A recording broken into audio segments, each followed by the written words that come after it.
The return of democracy to Nigeria in 1999 raised a lot of expectations, dreams and wishes for a free, secure, united and a peaceful country. Over 2 decades ago, the situation in the country is far from people's expectations. 25 years of democratic rule, socio-economic situations in the country is not friendly and the citizens are earnestly yearning for a better day.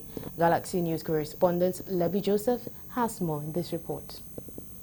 Nigerian politics takes place within a framework of a federal and presidential republic and a representative democracy in which executive power is held by the president. Policies and implementations in Nigeria is an encumbrance to the livelihood of the people. Thankful. We have to start with gratitude and say we're not a militarized zone anymore. But it's a democracy that has delivered below expectation. And so the expectation gap is unbelievable.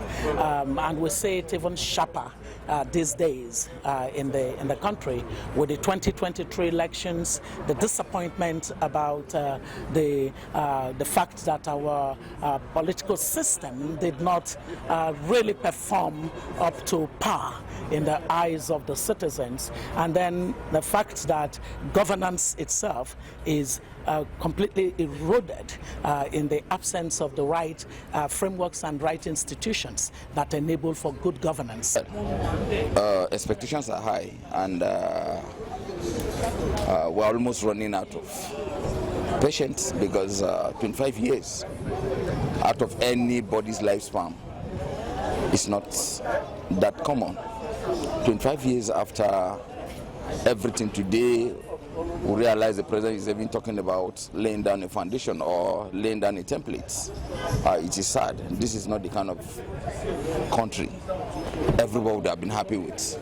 This is not the kind of situation we would have been happy to find ourselves. There are roadblocks to a strong democracy in Nigeria at all levels of government. Conflicts triggered by political competition and communal, ethnic, religious or resource allocation rivalries poses a major threat to democracy. Opinion leaders believe that there is need to change the 1999 constitution with another one that would allow regions to develop at its own pace. The National Assembly has the possibility of doing that by amending, forget about all of these, what I call the majoring in the minors. Just go straight to one single issue amendment of the Constitution to enable us have a constitutional process that is people-led, that is people-centered, that enables us to have the kind of tough conversations that a people that come from a diversity of thoughts, orientations, and ethnicity, and value, and religion, and all kinds of other primordial things. The kind of tough conversation that we need to have in this country, allow us have it. Despite all, we must remain very optimistic that things work for the betterment of the country, but all hands must be on decks.